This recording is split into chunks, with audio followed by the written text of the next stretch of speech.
Reflection में आपका स्वागत है।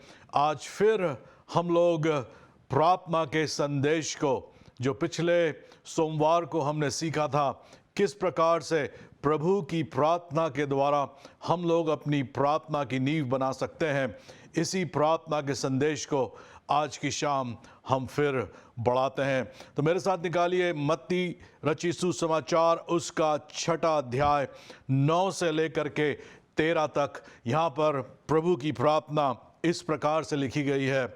सो तुम इस रीति से प्रार्थना किया करो, यीशु ने कहा, हे हमारे पिता, तू जो स्वर्ग में है, तेरा नाम पवित्र माना जाए, तेरा राज्य आए, तेरी इच्छा जैसे स्वर्ग में पूरी होती है वैसे ही पृथ्वी पर भी हो।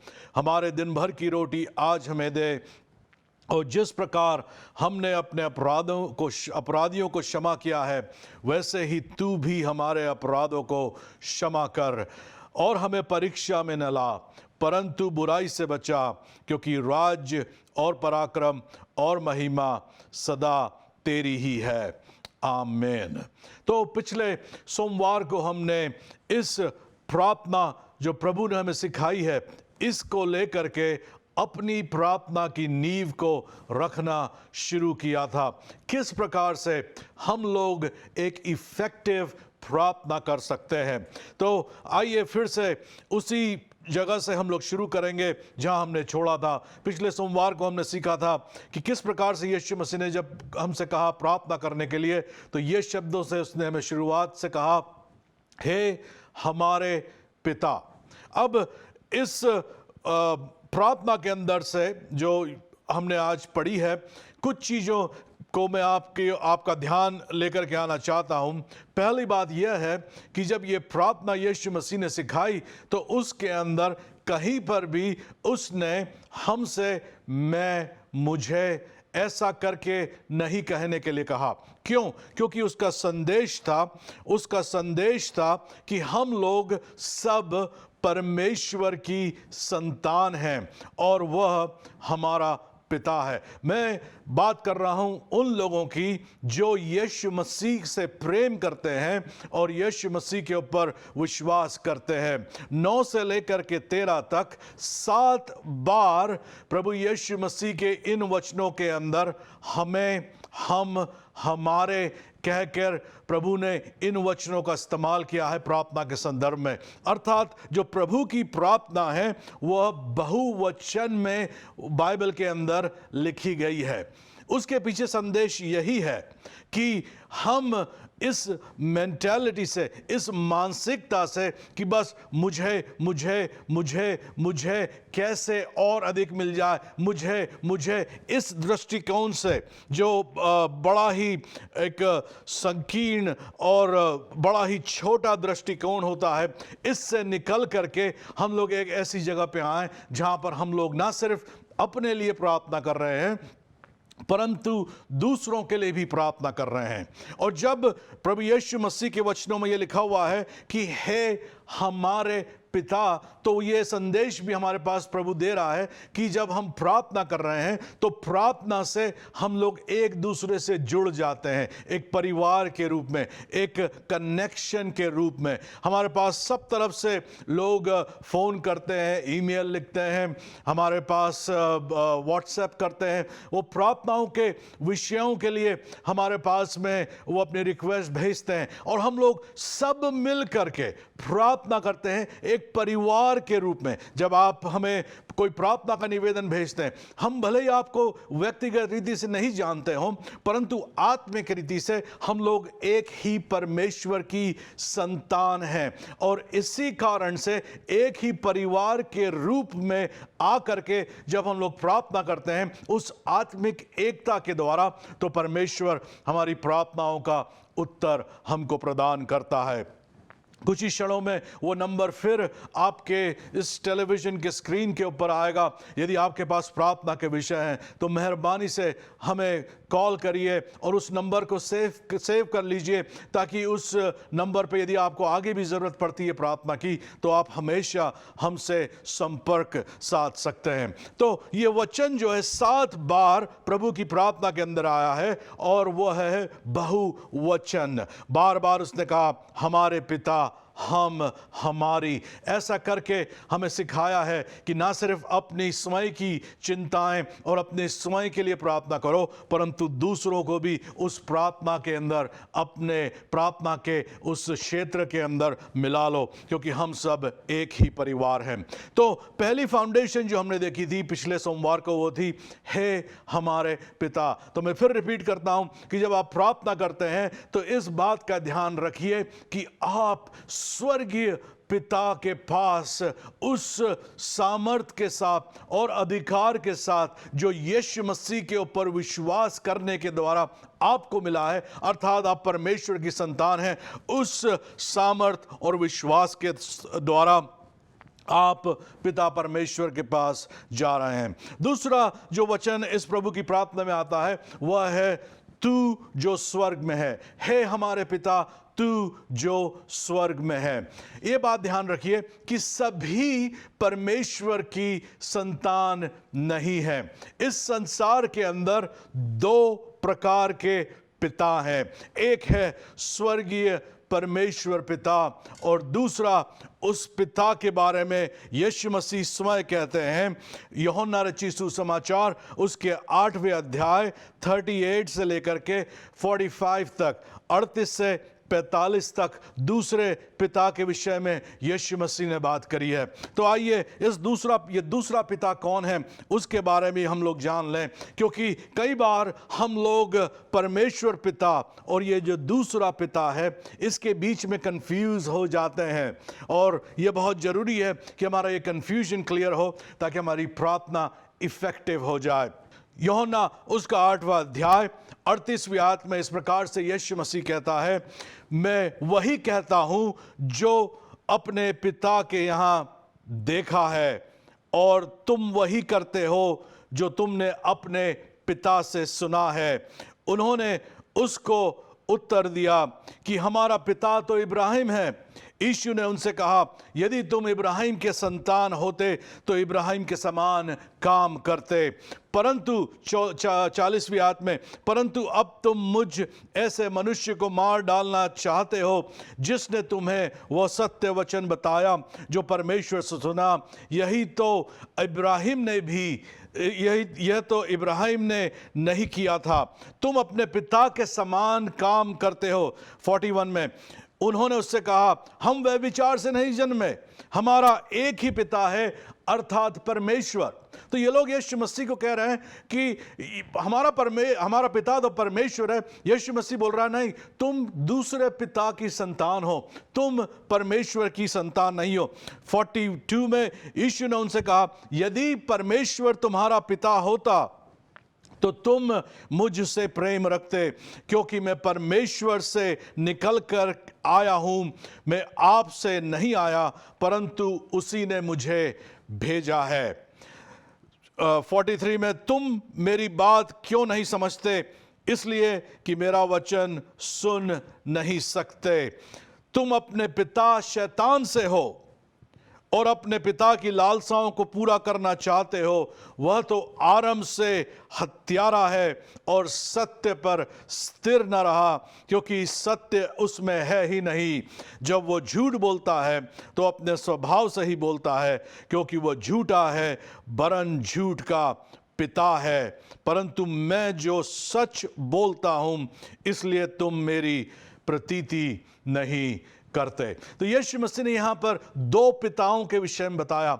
एक पिता, उसने कहा, वो स्वर्गीय पिता जो मेरा पिता है। यदि तुम मुझसे प्रेम करते हो, मुझ पे विश्वास करते हो, तो वह तुम्हारा भी पिता है। और हमने पिछले सोमवार को देखा था कि किस प्रकार से हम यीशु मसीह के ऊपर विश्वास करने के द्वारा परमेश्वर की संतान बन जाते हैं। तो यदि आज की शाम आप परमेश्वर की संतान नहीं हैं तो आप मेरे पीछे यह प्रार्थना कर सकते हैं, यीशु मसीह मेरे पीछे अपने घर में आप इस प्रार्थना को रिपीट कर सकते हैं, यीशु मसीह मैं आप पर विश्वास करता हूँ, मैं विश्वास करता हूँ कि क्रूस पर आपने मेरे पापों के लिए जान दी और तीसरे दिन मुर्दों में से जी उठे। प्रभु यीशु मसीह आप मेरे प्रभु हैं, मुझे अपने पवित्र आत्मा से भर दीजिए।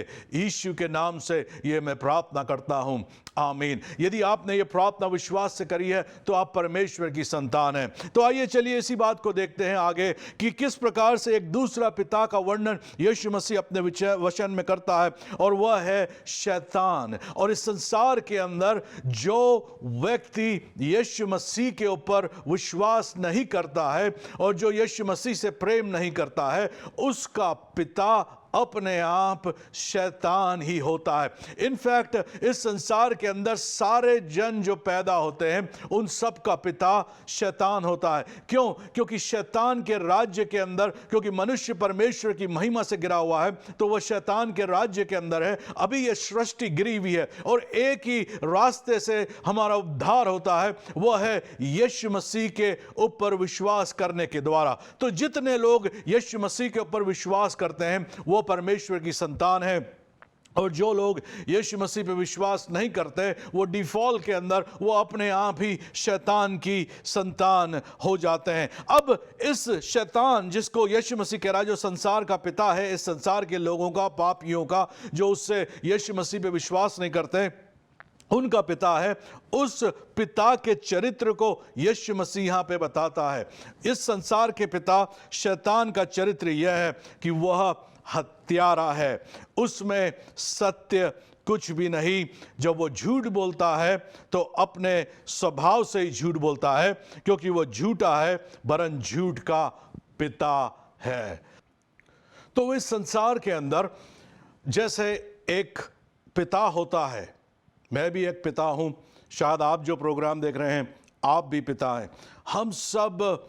हम जो पिता हैं, हम लोग परफेक्ट नहीं होते हैं, हमारे अंदर हर प्रकार के चरित्र होते हैं। ऐसा समय भी आता है जब हम क्रोधित हो जाते हैं, ऐसा भी समय आता है, हो सकता है आपके जीवन के अंदर आपके पिता आपसे प्रेम करने वाले ना हो सकता है आपके कभी संबंध उनके साथ ठीक नहीं हो।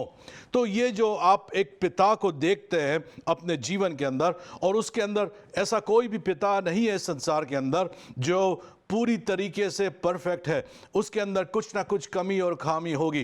तो जब भी आप देखते हैं उसके अंदर अच्छी बातें हैं आपके पिता के अंदर, उनके चरित्र के अंदर, वो चरित्र की अच्छी बातें कहाँ से आई? स्वर्गीय पिता के अंदर से उनके अंदर आई है। और जो भी बुरी बातें आपको दिखाई देती है, जो भी भले ही हो सकता है आपके संबंध अच्छे नहीं हो, आपसे प्रेम नहीं करते हो, आपसे घृणा करते हो, यदि आप उन चीज़ों को देखते हैं जो नेगेटिव है, नकारात्मक है, गलत है, वो इस संसारिक पिता अर्थात शैतान जो इस संसार के ऊपर लोगों को अपने वश में करके उनको कंट्रोल में करता है, उस पिता के चरित्र से वो, उस शैतान जो झूठा है उसके चरित्र का इफेक्ट पिता के, जो संसार के पिता होते हैं, उनके ऊपर कई बार हो जाता है। तो बहुत ज़रूरी है कि हम लोग इस चीज़ को डिफ्रेंशिएट करना चालू करें कि हमारा स्वर्गीय पिता है वो एकदम परफेक्ट पिता है, उसके अंदर कुछ भी गलती नहीं, उसके अंदर किसी प्रकार का कोई भी अंधकार नहीं। क्योंकि अगर ये कंफ्यूजन है तो कभी भी आपकी प्रार्थना इफेक्टिव नहीं होगी। यदि आप प्रार्थना में परमेश्वर के पास जा रहे हैं इसलिए कि आप ऐसे सोचते हैं परमेश्वर आपसे क्रोधित है, परमेश्वर आपको दंड दे रहा है, परमेश्वर आपके ऊपर बीमारियां डाल रहा है, परमेश्वर आपको मार के सिखा रहा है, ये सब बाइबल के अंदर नहीं पाया जाता। ये नए नियम की बातें नहीं है। ये यीशु मसीह ने जिस पिता का वर्णन सुसमाचार के अंदर और प्रेरितों ने अपनी पत्रियों के अंदर जिस पिता का वर्णन करा है वो पिता नहीं है, यदि आप इस प्रकार से सोचते हैं। क्योंकि हमारा पिता, उसके विषय में यीशु मसीह ने कहा कि उसने आपसे और मुझसे इतना प्रेम करा कि उसने अपना एकलौता पुत्र दे दिया, ताकि जो कोई उस पर विश्वास करे वो नाश ना हो परंतु अनंत जीवन प्राप्त करे। सोचो किसी बात को, यदि आप माँ हैं, यदि आप पिता हैं, क्या आप अपनी संतान को किसी के लिए देंगे? ऐसे के लिए जो आपका विरोधी है, जो आपसे प्रेम भी नहीं करता, जो आपसे शत्रुता करता है, क्या आपने अपने स्वयं के बच्चों का बलिदान आप ऐसे लोगों के लिए कर देंगे? आप बिल्कुल भी नहीं करेंगे। परंतु परमेश्वर का प्रेम, उसके पिता का प्रेम इतना असीमित है, इतना अद्भुत है कि आपके और मेरे लिए जब हम पापी ही थे तो यीशु मसीह हमारे लिए मर गया। क्यों? क्योंकि परमेश्वर का प्रेम ने उसको इस संसार के अंदर आपके और मेरे पापों के बदले क्रूस पर अपनी जान देने के लिए भेज दिया, ताकि हमारे दंड, हमारा जो पाप था उसका परिणाम, उसका दंड वो अपने ऊपर ले ले और उसके ही कोड़े खाने से हम लोग चंगे हो गए। हमारी ही अशांति उसके ऊपर डाल दी गई ताकि हम लोग यीशु मसीह के द्वारा शांति को प्राप्त करें। ये परमेश्वर जिसके विषय में प्रभु की प्रार्थना में यीशु मसीह वर्णन करता है, कहता है ऐसी प्रार्थना करो, हमारे पिता, हे हमारे पिता तू जो स्वर्ग में है। तो वो ये कह रहा है डिफरेंशिएट करना चालू करो परमेश्वर और शैतान के बीच में। दोनों में कोई संबंध नहीं है, अंधकार और ज्योति का कोई वास्ता नहीं है, परमेश्वर और शैतान का कोई संबंध नहीं है। कई बार लोग बोलते हैं कि अरे ये अच्छी बात बुरी बात सब कर्मों से होता है और ये एक ही सिक्के के दो पहलू है। नहीं नहीं नहीं, अंधकार और ज्योति एक ही सिक्के के दो पहलू नहीं है, दोनों दूसरे ही सिक्के हैं। दोनों जो इस संसार के अंदर है, ज्योति और अंधकार, उनका कोई भी मिलाप नहीं। परमेश्वर और शैतान का कोई भी मिलाप नहीं है। शैतान हत्यारा है, शैतान झूठा है और शैतान के अंदर कोई भी स्थिरता नहीं।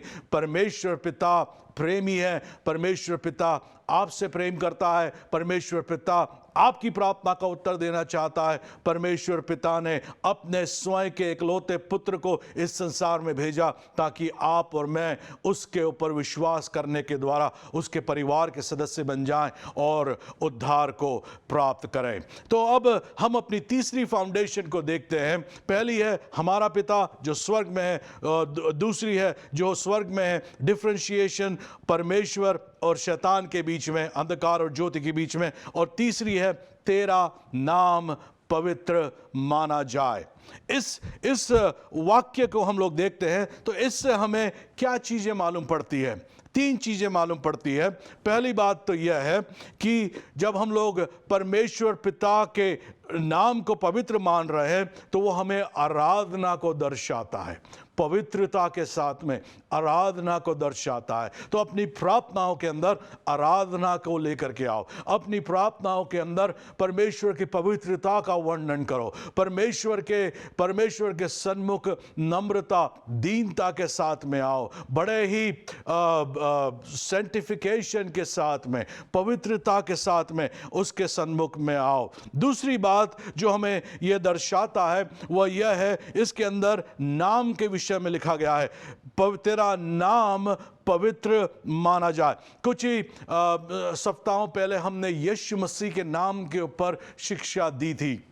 यदि आपको वो शिक्षा सुननी है तो जब आप फ़ोन करते हैं तो आप पूछ सकते हैं कि कैसे हम लोग यीशु मसीह के नाम के विषय में सीख सकते हैं। जल्दी मैं आपको थोड़ा सा उसका रिवीजन कराना चाहता हूं कि जब हम लोग प्रभु यीशु मसीह के नाम के विषय में बात कर रहे हैं, पवित्र नाम के विषय में बात कर रहे हैं, तो सारी प्रार्थनाओं का उत्तर उस नाम के द्वारा हमको दिया जाता है। यूहन्ना 14 उसकी 13वीं आयत में परमेश्वर के वचन में ऐसा लिखा हुआ है कि जो कुछ तुम मेरे नाम से मांगोगे वही मैं करूंगा कि पुत्र के द्वारा पिता की महिमा हो। जो कुछ भी तुम मेरे नाम से मांगोगे, जो कुछ भी मैं वह कर दूंगा। यूहन्ना 14 और उसकी 14वीं आयत में इस प्रकार से लिखा हुआ है, यदि तुम मुझसे मेरे नाम से कुछ मांगोगे तो मैं उससे करूंगा। फिर यीशु मसीह इस बात को रिपीट करता है। यूहन्ना 15:16 में इस प्रकार से लिखा हुआ है, तुमने मुझे नहीं चुना परंतु मैंने तुम्हें चुना है और तुम्हें ठहराया है कि ताकि तुम जाकर फल लाओ और तुम्हारा फल बना रहे, कि तुम मेरे नाम से जो कुछ पिता से मांगो वह तुम्हें दे। यूहन्ना 16 उसकी 23वीं आयत में, उस दिन तुम मुझसे कुछ ना पूछोगे, मैं तुमसे सच सच कहता हूं, यदि पिता से कुछ मांगोगे तो वह मेरे नाम से तुम्हें देगा। यीशु के नाम से जो कुछ भी, यीशु ने कहा सच सच कहता हूं, जो कुछ भी तुम मेरे नाम से मांगोगे वो पिता तुम्हें दे देगा। यूहन्ना 16वां अध्याय उसकी 24वीं आयत में, अब तक तुमने मेरे नाम से कुछ नहीं मांगा, मांगो तो पाओगे ताकि तुम्हारा आनंद पूरा हो जाए। तो ये वचन मैंने आपके सामने बाइबल के अंदर से पढ़े। इन सब वचनों के अंदर प्रार्थना और उस प्रार्थना के अंदर यीशु के नाम से मांगने के विषय में बाइबल हमको सिखा रही है। हे हमारे पिता, तू जो स्वर्ग में है, तेरा नाम पवित्र माना जाए। आराधना उसके अंदर है। और यीशु का नाम परमेश्वर का नाम है, परमेश्वर का नाम यीशु का नाम है। सारे नामों से जो इस संसार के अंदर नाम है, उन सब नामों से यीशु मसीह का नाम श्रेष्ठ है। और पुराने नियम के अंदर जितने भी परमेश्वर के नाम थे वो सब एक नाम के अंदर आ गए हैं और वो बन गया है यीशु मसीह का नाम। सो जब आप यीशु का नाम कहते हैं, उस नाम के अंदर सारे परमेश्वर के नाम हैं। उस नाम के अंदर निसी भी है, उस नाम के अंदर शलोम भी है, उस नाम के अंदर रोहे भी है, उस नाम के अंदर राफा भी है, उस नाम के अंदर ईरे भी है। जो भी परमेश्वर का नाम है पुराने नियम के अंदर, वो सब एक नाम बन गया है, वह है यीशु का नाम। सो जब हम उस नाम को लेते हैं तो हमारी प्रार्थनाओं का उत्तर हमको मिलने लग जाता है। उस नाम को पवित्र मानो, आराधना करो। और जब यहां पे परमेश्वर के नाम को पवित्र मानने की बात कर रही है, बाइबल बात कर रही है, तो यह भी जो तीसरी बात हमें सिखा रही है कि पवित्रता और अपवित्रता का कोई संबंध नहीं है। इसलिए परमेश्वर ने हमको बुलाया है पवित्र होने के लिए, बुलाया है ताकि हम लोग संसार से अलग रहें, संसार से अलग हो जाएं। हम एक परमेश्वर की चुनी हुई प्रजा हैं, हम परमेश्वर की संतानें हैं, हम परमेश्वर के परिवार के हैं। तो हमको उसी प्रकार से अपने व्यवहार को रखना है, उस प्रकार से अपने चरित्र को बनाना है। तो आइए फिर चले हम लोग चौथी फाउंडेशन को, जो पाई जाती है चौथी नींव, मत्ती रची सुसमाचार उसका 6वां अध्याय 10वीं आयत। प्रभु की प्रार्थना, यीशु मसीह ने कहा तेरा राज्य आए, तेरा नाम पवित्र माना जाए, उसके बाद जो है तेरा राज्य आए। तो इस चौथी नींव के विषय में हम लोग बात करते हैं और अगले सोमवार को हम लोग फिर कंटिन्यू करेंगे। चौथी नींव के विषय में यीशु मसीह ने कहा तेरा राज्य आए। परमेश्वर के राज्य के विषय में उसने बात करी। परमेश्वर का राज्य क्या है? परमेश्वर का राज्य एक आध्यात्मिक या आत्मिक क्षेत्र है जिसमें परमेश्वर राजा के रूप में शासन करता है। परमेश्वर वहां पर रेन करता है, परमेश्वर वहां पर राज्य करता है। यह एक आध्यात्मिक या आत्मिक जगत है। हमारी आत्माएं, इस संसार का आत्मिक जगत जिसके ऊपर परमेश्वर राज्य करता है, वह अभी इस समय इस संसार के अंदर परमेश्वर के राज्य को दर्शाता है। यूहन्ना उसका 18वां अध्याय और 36वीं आयत में इस प्रकार से लिखा हुआ है, यीशु ने उत्तर दिया कि मेरा राज्य इस जगत का नहीं है। तो आप जैसे इस संसार के अंदर कई राज्यों को देखते हैं, अमेरिका एक राज्य है, भारत एक राज्य है, चाइना एक राज्य है, इंग्लैंड एक राज्य है। उसी प्रकार से परमेश्वर का भी एक राज्य है। और यीशु ने कहा कि मेरा राज्य ऐसा राज्य नहीं है, अमेरिका जैसा राज्य नहीं है, भारत जैसा राज्य नहीं है। ये तो एक आत्मिक राज्य है जहाँ पे परमेश्वर राजा है। लूका उसकी 17वें अध्याय के अंदर इस बात को और हम लोग देखते हैं थोड़ी और गहराई से 20वीं और 21वीं आयत में। जब फरीसियों ने यीशु से पूछा कि परमेश्वर का राज्य कब आएगा, उसने उनको उत्तर दिया कि परमेश्वर का राज्य प्रकट रूप से नहीं आता है। जैसे हम लोग कह रहे हैं इस संसार के अंदर यदि मैं कहीं जाना चाहता हूं तो मुझे पासपोर्ट की ज़रूरत पड़ेगी, तो उसी प्रकार से परमेश्वर के राज्य में आपको ये दिखाने वाले पासपोर्ट जो आप जेब में रखते हैं उसकी ज़रूरत नहीं है। आप सिर्फ यीशु के ऊपर विश्वास करते हैं, उससे आप परमेश्वर के राज्य के अंदर आ गए हैं। 21वीं आयत में, और लोग यह ना कहेंगे, यीशु ने कहा, कि देखो यहाँ है या वहाँ है, क्योंकि देखो परमेश्वर का राज्य तुम्हारे बीच में है। परमेश्वर का राज्य हमारे अंदर है। परमेश्वर का राज्य उसके चर्च है, परमेश्वर का राज्य उसकी कलीसिया है, उसकी देह है। यूहन्ना 3:3 यीशु ने उसको उत्तर दिया कि मैं तुझसे सच सच कहता हूँ, यदि कोई नए सिरे से ना जन्मे तो परमेश्वर का राज्य देख नहीं सकता। तो इस राज्य में जाने के लिए, परमेश्वर के राज्य के अंदर आने के लिए नए सिरे से जन्म लेना बहुत जरूरी है। यह मत्ती 6:33 में ऐसा लिखा हुआ है, इसलिए पहले तुम उसके राज्य और धर्म की खोज करो तो ये सब वस्तुएं भी तुम्हें मिल जाएगी। पहले उसके राज्य और उसके धर्म की खोज करो तो ये सब वस्तुएं भी तुम्हें मिल जाएगी। तो हमें क्या करना है इस मसीह जीवन में? हमको राज्य के हमारे जो विचार होना चाहिए वो किंगडम माइंडेड होना चाहिए। राज्य के विषय में, परमेश्वर का राज्य कैसे फैले, परमेश्वर का राज्य संसार में कैसे आए, हम लोग कैसे परमेश्वर के राज्य में कार्य करते हैं, इन बातों को समझना बहुत जरूरी है। इस राज्य के द्वारा, जो परमेश्वर का राज्य है, इस राज्य के द्वारा इस संसार के अंदर शांति आती है, अद्भुत काम होते, चंगाइयाँ आती है। इस राज्य के द्वारा परमेश्वर अपने लोगों को जीवन प्रदान करता है। और इसी राज्य की खोज में, इसी राज्य के विषय में प्रार्थना हमको दिन रात करनी है कि अधिक से अधिक लोग इस परमेश्वर के राज्य के अंदर आ जाएं, ताकि वह भी अनंत जीवन को प्राप्त करे। परमेश्वर आपको अनंत जीवन देना चाहता है। यदि आप परमेश्वर के राज्य में नहीं हैं तो आज आपके लिए यह नेवता है कि आप परमेश्वर के राज्य में आ जाएं। प्रभु आपको बहुत आज से आशीष दे। हमारे साथ जुड़े रहें।